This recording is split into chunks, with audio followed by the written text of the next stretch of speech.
Hello and welcome to Racers Now. In this video, we're looking forward to another big anti-post race, the King George VI and Queen Elizabeth Stakes, widely known as the King George, the midsummer middle distance showpiece at Ascot on Saturday, the 27th of July. Often a clash of the generations where sometimes you get the Derby winner, the 3-year-old, coming up against the older horses over a mile and a half at Ascot, but less so by the looks of it this year.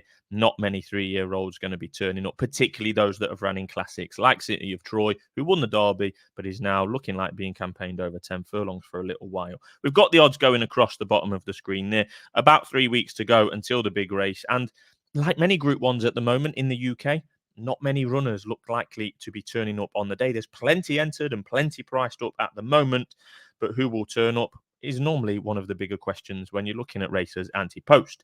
Last year's Derby winner in 2023, August Rodan, does have a reputation of being a bit in and out, but Ryan Moore rightly said and rightly reminded us after his most recent win at Royal Ascot in the Prince of Wales Stakes that he is now a 6-time Group 1 winner, winning Group 1s at 2, 3 and 4. That's why he's the 7-4 anti-post favourite for this race. He's already been said that he's likely to be running here. And that Prince of Wales's win, where he had to battle and he was ridden a bit differently this year, August Rodan. He's been ridden more forward, more towards the front, kicking on and battling to stay there. According to Aidan O'Brien, he tells us every time August Rodan runs recently that he gets to the front and apparently he waits, i.e. stops. He gets a bit lonely out in the front, pack animals as they are, and he likes a bit of company. And we saw that at Royal Ascot when the French horses came to join him. He battled on again and went on again. According to Racing Post ratings, that Prince of Wales Stakes win was August Rodan's career best. So still a horse that's very much in form, possibly still improving a little bit as well. We've seen him plenty of times. And going a mile and a half or a mile and a quarter comes all the same to him, we are told. Summer ground is fine for August Rodan. And the 2024 tactics, as I said a moment ago, of riding him a bit more forward, look likely to be working well. Ryan Moore, a master in the saddle, as always. It's obvious he's 7-4 favourite, but he's very much the one to beat. And I think that 7-4, when we look back in 2 or 3 weeks, and for reasons we're going to come on to, might look a little bit big at this stage, given that they just lack of opposition that potentially might not turn up, and we could have 5 or 6 runners again in this race, which is pretty low. Would be disappointing. The bigger fields, the better. But that 7-4 could look, when he's even money on the day, possibly. I'm not saying it's definitely going to happen, but when he's even money in 3 weeks' time, you might look back and think 7-4 was fair enough. Not my style to be tipping up or betting anti-post at 7-4, that is for sure. He does look clear of the rest, though, and it could be a below par renewal at this stage, just when you look at the top of the market. I mean, next in the market at the moment is City of Troy. He won't be running. He's going to be sticking to 10 furlongs, the Juddmonte International or the Irish Champion Stakes for him, then possibly off to America. I don't think I'm pretty sure City of Troy will not be running in this race. Next in the market is Isle of Jura, who SD has actually already put up for this race, to be fair to him, at 14-1.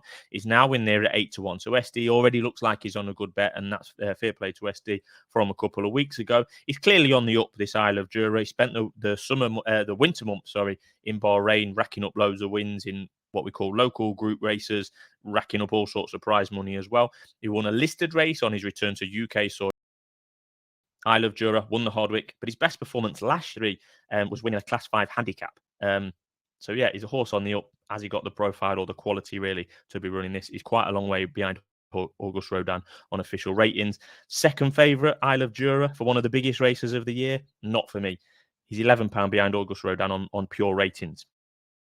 Can't see it for me. August Rodan's closest market rival might end up being on the day from the same stable, and that is the Coronation Cup winner, Luxembourg. They've ran Luxembourg and August Rodan against each other before. That happened in the Irish Champion Stakes last year, and they could well do it again. We last saw Luxembourg winning the Group 1 Coronation Cup at Epsom over the Derby course and distance, beating the likes of Emily Upjohn, who was very disappointed in that race. Hamish, who ran a career best and has never been anywhere near Group 1 company or winning Group 1s until then. And Luxembourg did it from the front, a masterful ride from Ryan Moore. I know that's cliche. Any horse that wins a big race from the front is a masterful ride, but it really was getting the fractions bang on up front. And he could do that again at Ascot. Probably won't be ridden by Ryan Moore because he'll likely be on August Rodan, but you could see Wayne Lordan riding Luxembourg and trying to go from it from the front. And why not? He's proven he stays trip well. He's a Group One, is of Group One quality. He ran really well in last year's Irish Champion Stakes when very much the secondary thought from punters and the Coolmore boys, given that August Rodan is the main man. Luxembourg as good a chance as any. I think he'll probably run. He doesn't necessarily have to. They could keep him apart. I think he'll probably run an 8-1. I think he will be second favourite on the day. And then, really, after those three that I think will run, we're on to horses that are more likely not to run than to run, if you see what I'm saying. Blue Stockings next in the market. She's 10-1. She strikes me as a horse that will stay against her own sex for the time being, surely. Owned by Judmont, trained by Ralph Beckett. Won the Pretty Polly last time out, her first Group 1 victory at the Curragh a couple of weeks ago. She's got races like the Nassau and the Yorkshire Oaks against her own sex very much on her agenda. She's still entered in the King George. She might run, but I can't see it myself. I just think that Judmont and Beckett will play her that way. And she is quite ground dependent, Blue Stocking. She doesn't want it quick. And at the height of the summer, on July the 27th, it could well be quick at Ascot. Next is Irish Derby winner Los Angeles, also in there at 10-1, but looks all over a St. Ledger horse to me, despite what connections like Aidan O'Brien might have described him as after the Irish Derby as, quote, being classier than a St. Ledger horse. I'm not buying that. I think that is, I think that's stallion talk, to be honest. Surely he's not going to run August Rodan, Luxembourg and Los Angeles in the same race. He just looks a bit of a, I mean, if you wanted to be harsh, you could describe him as a boat, but he looks like a bit of a plodder to me, and he looks all over a St. Ledger horse. Whether he goes there or not, I'm not sure. Other than those few that we've mentioned, like I've already alluded to, we're into the realms of those that probably won't run. I don't think Blue Stocking will run. I don't think Los Angeles will run. Passenger is next in the market. Would be an interesting runner, absolutely, if he was turning up, but he missed Royal Ascot with an injury for Sir Michael Stout. Apparently the injury wasn't so bad, so maybe he could be returning for this King George, but I think he might prefer 10 furlongs rather than the 12 anyway. I think the 12 furlongs will stretch Passenger personally, but if he runs, an interesting runner nonetheless. Rebels Romance spends more time on international race courses than he does in Britain, but at his best, and if turning up, would be a contender, but it's a big if at this stage. I can't see him turning up either. Continuous, I've already touched on, was poor in the Hardwick Stakes. Again, with the Aidan O'Brien team, are they going to run Luxembourg, August Rodan, and another? And Continuous is a proper Group 1 horse in his own right. He proved that last year in the St. Ledger. Was disappointing at Royal Ascot. I can't see him running. Dubai Honor might well run. He won a soft Group 1 in France a couple of weeks ago, but surely wants soft ground to be at his best, this Dubai Honor. But we have seen him turn up in quite a few races that, frankly, he's got no chance of winning, but just turn up and make up the numbers as you were.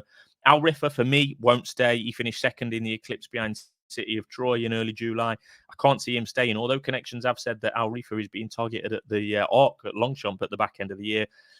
I'm not sure he stays personally, but if they do, fair enough. Is he likely to run here?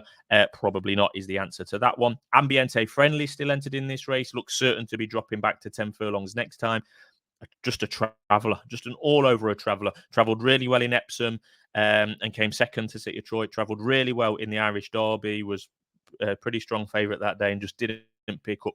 Does Ambiente Friendly have a appetite problem, let's say? Did he really want to go on? The horse really want to win in Ireland? Was his tank emptying quickly? Rabablin throwing the kitchen sink at him? I think it will see Ambiente Friendly over 10 furlongs next time. One that's quite a big price at the moment, but I can see might well run, is Emily Upjohn. Around the 20-1 mark.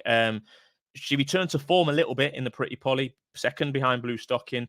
She was sent off 7-2 for this race last year, was Emily Upjohn. She's crying out for a return to 12 furlongs, if you ask me. I could probably see her running. Would she be up to winning? Probably not. She was much better at the Curragh, don't get me wrong, but in a couple of starts before that, the Coronation Cup, she was awful. Over in Dubai in March before that, she was awful. Just refusing to settle. As she gets older, Emily Upjohn is becoming more quirky, refusing to settle in races. Might well run. Arrest, also trained by the Gosdens like Emily Upjohn, unreliable at best. Does have a couple of entries this weekend on Super Saturday weekend at the likes of York and Newmarket, but he must have soft ground. And again, that is unlikely at Ascot at the end of July. And we're getting right towards the back end of the market now. Desert Hero for the King, owned by the King, is going backwards. So there's quite a few we've mentioned there already that basically aren't going to run. So it could be a small field. August Rodan could be going off a lot shorter than 7-4, but he is now. So it looks like A, there won't be many runners, and B, those that do run have a lot to make up on form with August Rodan. The likes of Dubai Honor, Emily Upjohn, Isle of Jura, likely runners in their own right, but have a lot to make up on August Rodan, who is a horse in form, and according to the Racing Post ratings, is in the best form of his life. SD is on a fair bet with Isle of Jura. I've already mentioned that. He's on that one, anti-post at 14-1, on the basis that, as we're discussing here, there might be a small field, but he is very much an intended runner. So fair play to SD for identifying that one. Other than that, I can't see a betting angle at this stage, and all roads do lead to August Rodan by the looks of it. But am I tipping him at 7-4? Absolutely not. As always, we look forward to the big Group 1s here on Racers Now. So thanks for tuning in, and we'll be back more with more best tips for the racing.